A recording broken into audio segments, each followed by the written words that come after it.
guru SD Negeri 04 Padang Sago, calon guru penggerak angkatan 10 dari Kabupaten Padang Pariaman.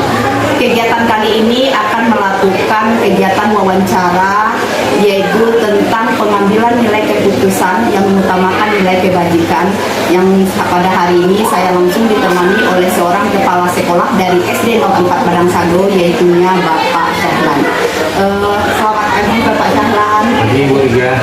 Bapak Syahlan, mohon izin untuk kesediaan Bapak untuk melakukan kegiatan wawancara dalam rangka memenuhi tugas calon guru penggerak pada modul 3.1. Izin Pak. Baik, silakan Bu Riga. Saya ingin Bapak memperkenalkan diri dulu. Silakan Pak. Baik Bu Riga, saya dari Kepala Sekolah SDN 06 Padang Sago, tepatnya di Kampung Sebarak, Nagari, Kota Baru. Baik, dengan singkat akan kembalikan kembali pada Bu Riga. Begini Bapak, selama Bapak menjadi kepala sekolah di SD Negeri 04 Padang Sago, adakah suatu masalah yang Bapak hadapi sebagai pemimpin, di mana masalah tersebut menimbulkan dilema dalam penyelesaiannya? Jika ada, boleh nggak Bapak menceritakan kepada saya beserta cara penyelesaian masalah tersebut? Oh iya, baik Bu Riga, terima kasih ya atas penyampaiannya, sesuai statementnya. Begini loh Bu Riga, memang kita di sekolah ini sesuatu itu pasti ada masalah. Iya Bapak. Ya namanya kita itu pasti ada masalah. Terkadang ketika masalah itu timbul, bagaimana trik kita, bagaimana upaya kita menyikapi permasalahan itu. Contohnya memang fenomena-fenomena yang terjadi di satu pendidikan itu kadang ada nyamannya, ada masalahnya, ada ya emang wajar. Namanya kita mengelola sekolah, terus yang kita hadapi makhluk hidup. Beda orang kantor ya bagi saya. Di kantor yang dihadapi cuma benda mati aja, kayak kertas, kayak komputer, terus kayak kegiatan-kegiatan yang sifatnya benda tak hidup. Sementara kalau kita di sekolah, otomatis yang kita hadapi itu makhluk hidup. Berarti segala kita manusia.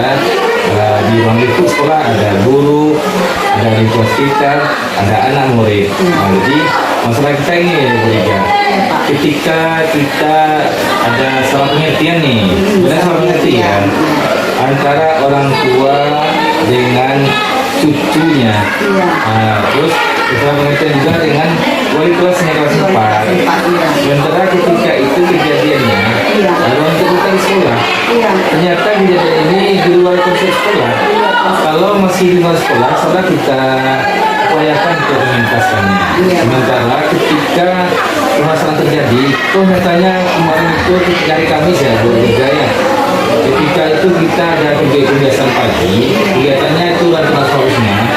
Ketika itu kita selesai harusnya, ternyata ada kumpulnya kakinya si anak itu baru sudah ya. Terus ketika kita ngasih nasihat pagi setelah kelas harusnya, terus kita kasih salam penghormatan sama kakek. Jadi terus setelah kegiatan pagi tadi telah langsung dan telah harusnya, terus kita bersalaman ya, kita kasih instruksi sama anak-anak, salami orang tua kita ini ya, kakek untuk kita. Terus setelah bersalaman selesai sambil selawatan, terus seketika langsung si kakek tadi langsung nyamperin ibu tadi, ibu wali kelas 4. Terus langsung dia langsung nggak mengenakan. Ibu, gimana nih cucu ambo? Saya gimana nih? Kok cucu saya dicoret apanya? Bukan bukunya Bu Riga, bajunya. Terus efeknya gini, efeknya si anak ketika di rumah melapor, terus langsung disalahkan cucunya ini oleh orang tuanya. Terus si kakek tadi nggak sampai hati, cucunya dilakukan dimarah-marahi orang tuanya atau ibunya. Terus nggak sampai hati, ditemuilah kami pagi sekolah. Terus ketika pagi itu selesai urusan pagi bersalaman sampai selawatan, terus langsung sampai ditemui langsung ibu wali kelas 4 tadi.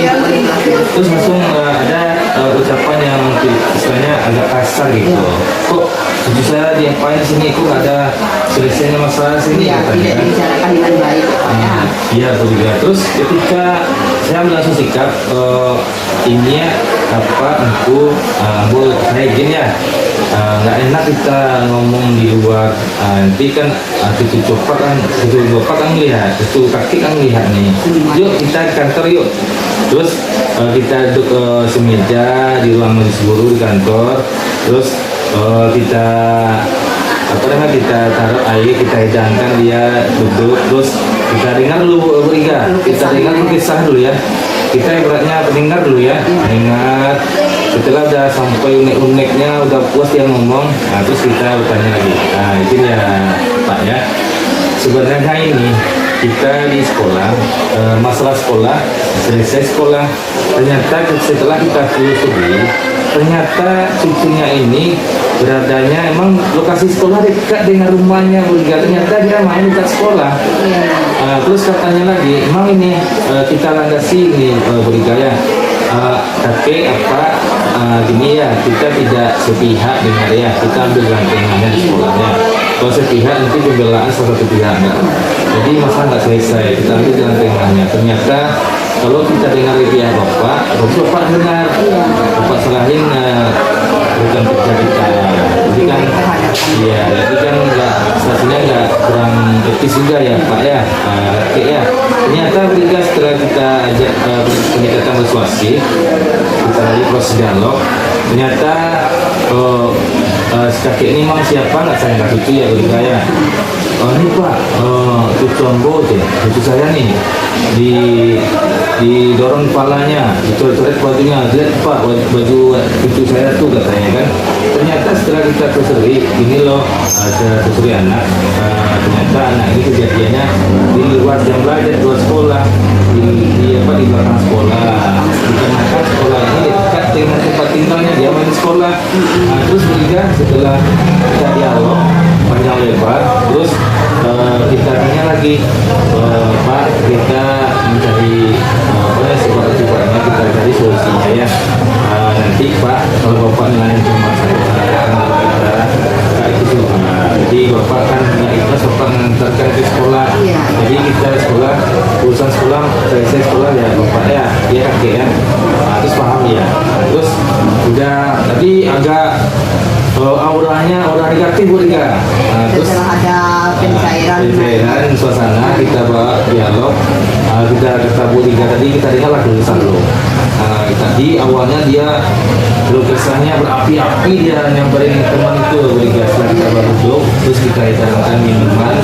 Ini Pak, minum dulu. Ternyata usut punya usut. Ternyata cucu sama yang mendorong kepala anaknya ini, yang dia bersaudara family. Waduh, itulah artinya apa kakek bapak sampai ini katanya berikan. Pak, saya kalau nggak bisa ini Pak, saya temui orang tuanya Pak, yang orang cucu saya ini Pak. Maaf loh, kakek Pak, bapak sini kan bersaudara, bapak bersaudara family, nggak mungkin loh urusan sekolah diselesaikan di rumah. Itu kan berbeda. Pak ya. Nah Bapak, jadi dari permasalahan yang timbul terjadi di sekolah Bapak nih, lantas keputusan apa yang Bapak ambil itu dalam mengatasi permasalahan tersebut? Kalau kebetulan saya berikan rasa peduli, Iya. Rasa peduli terhadap kedua pihak, peduli terhadap rekan kerja kita, peduli terhadap anak kita, orang tuanya, terus peduli juga dengan siswa kita juga dan kakek itu tadi. Tadi ini Buriga, setelah kita jalin komunikasi yang efektif, ternyata memang mencair suasana Buriga.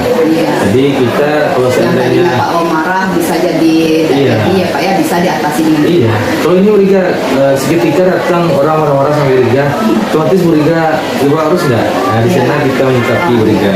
Kalau kita coba harus Buriga, wah ini bapak nih pagi tadi udah kita kasih penghormatan, kita sama menghargai, ternyata bapak tadi nggak mengingatkan, terus kita bawa harus marah-marah orang negatif juga, nanti nggak ketemu solusinya Buriga. Iya Pak.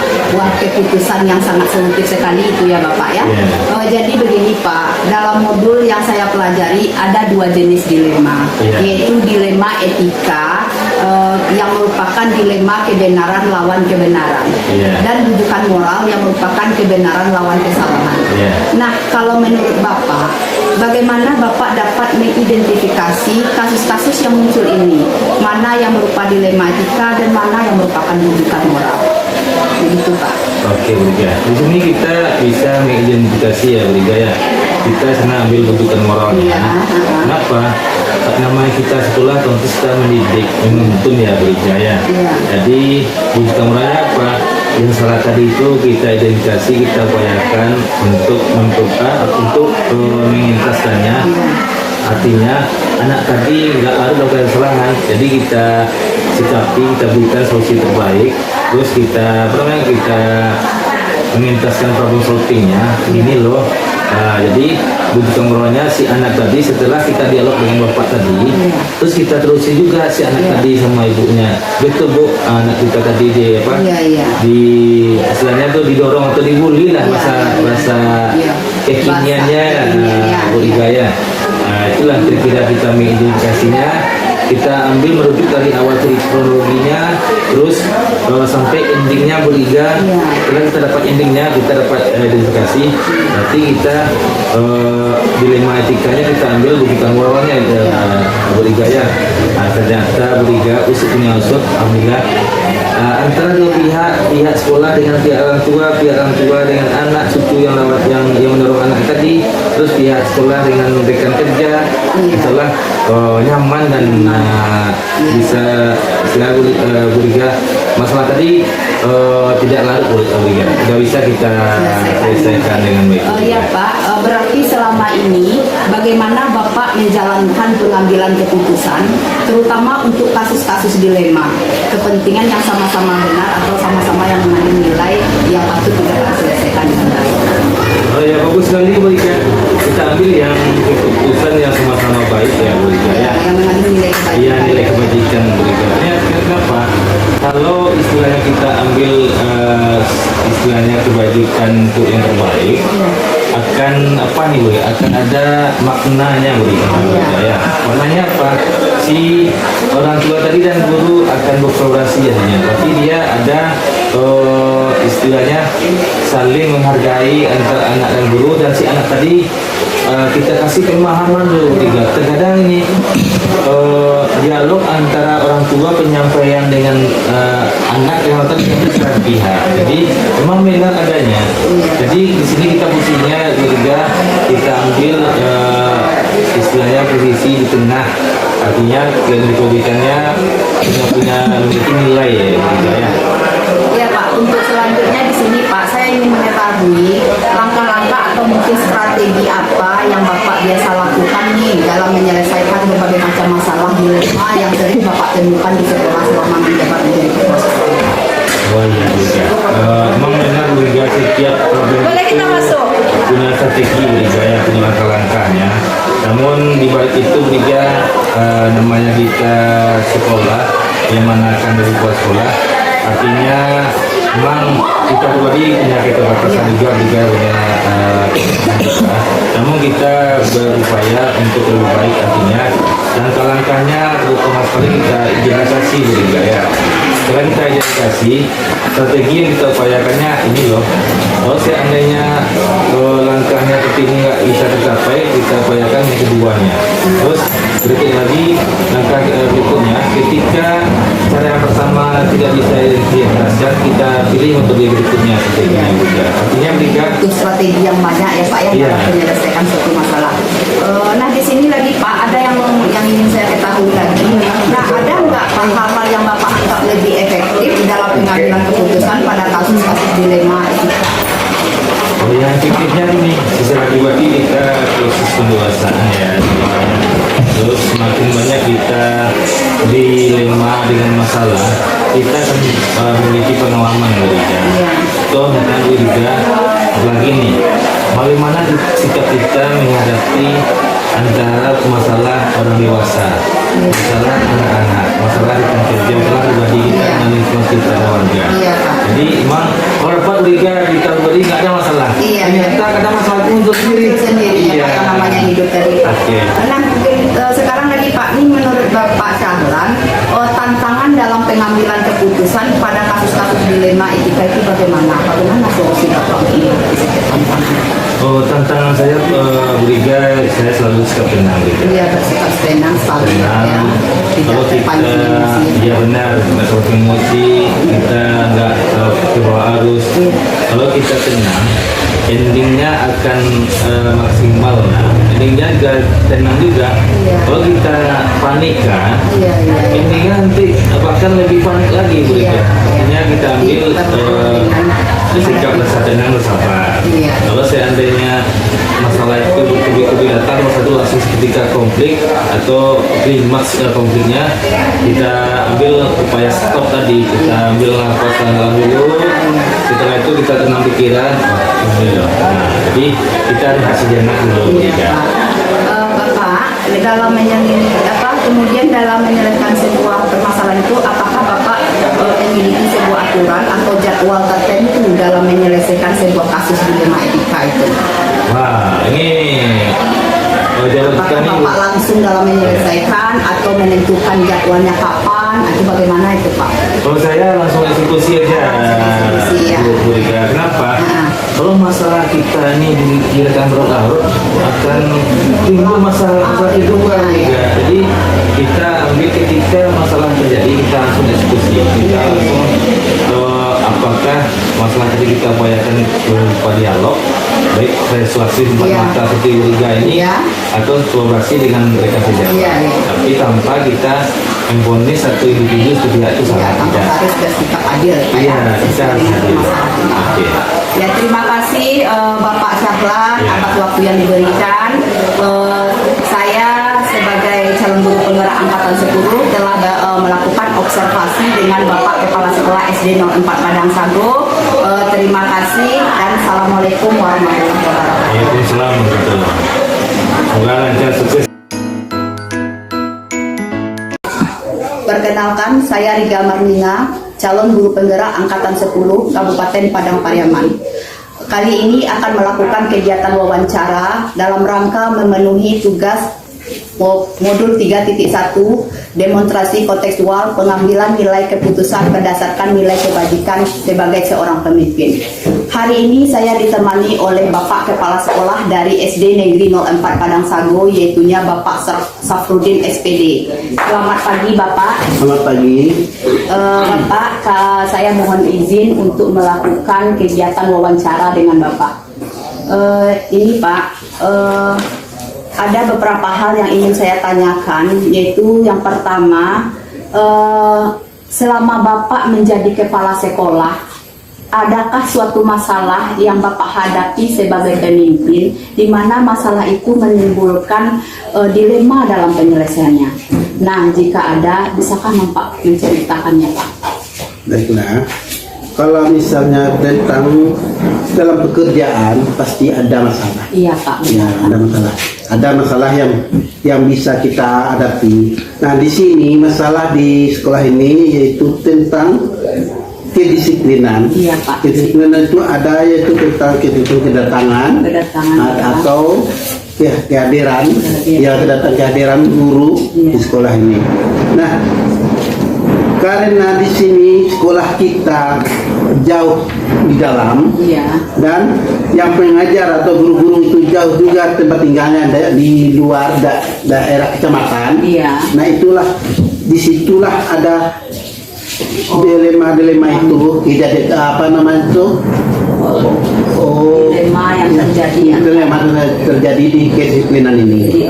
Yang menjadi disiplinan. Kita keterlambatan kedatangan di sekolah. Karena letaknya jauh, letaknya jauh dan sekolahnya sehingga sering terlambat. Berarti disitulah dilema yang bisa selama ini yang terjadi di sekolah ini. Oh iya Pak. Kemudian berdasarkan cerita yang Bapak saya dengar tadi, yaitu dilema dalam menegakkan kedisiplinan kedatangan guru yang terlambat karena letak rumah dengan sekolah yang jauh. Nah Pak, lantas keputusan apa yang Bapak ambil dalam menyikapi kasus ini Pak? Yang diambil keputusan ini adalah saya mengelompokkan Iya. ya dua kelompoknya, yaitu yang pertama tentang etika moral. Iya. Saya memanggil guru tersebut Iya. untuk bertanya Iya. apa alasannya dia sering terlambat, Iya, Pak. dan apa penyebabnya dia sering terlambat ke sekolah tidak sesuai dengan jadwal yang telah ditentukan, dan memberi pendapat pada dia bagaimana dia bisa datang lebih tepat waktu. Iya, Pak, ya. Dan memberi dia apa jawabannya, saya serahkan sama dia. Oh iya Pak. Wah, keputusan yang sangat solutif sekali ya Pak ya. Jadi begini Pak, dalam modul yang saya pelajari ada dua jenis dilema Pak, yaitu dilema etika yang merupakan dilema kebenaran lawan kebenaran, dan bujukan moral yang merupakan kebenaran lawan kesalahan. Nah, kalau menurut Bapak, bagaimana Bapak dapat mengidentifikasi kasus-kasus yang muncul ini? Mana yang berupa dilema etika dan mana yang merupakan bujukan moral?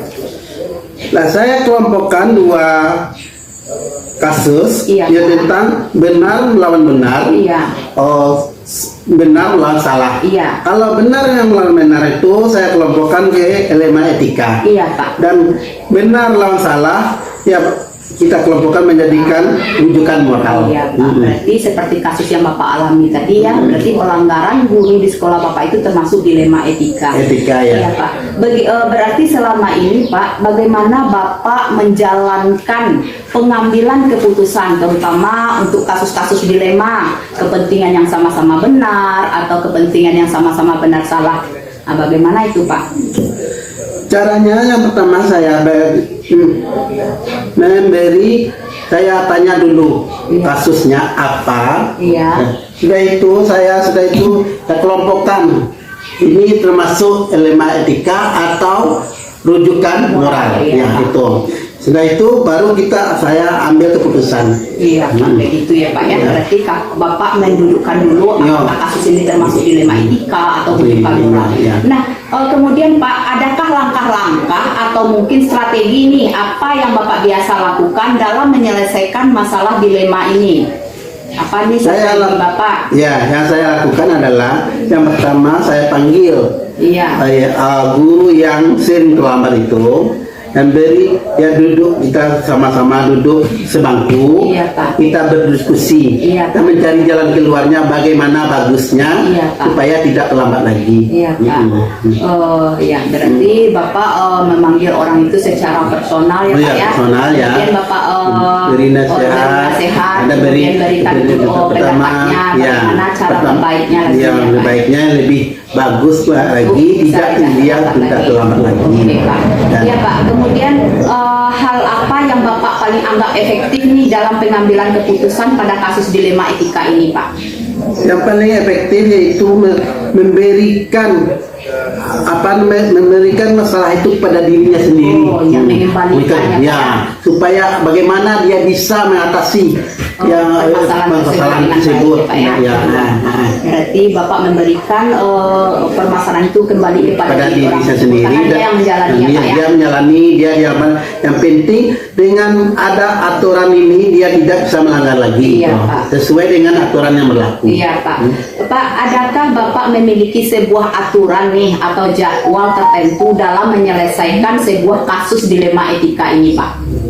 Kalau jadwal tidak, tapi apabila terjadi langsung saya panggil, Ya. dan saya selesaikan secara cepat. Berarti Bapak mengambil tindakan yang lebih cepat ya cepat, Pak ya. ya. Kalau dibiarkan lama berarti nanti terlalu berlarut.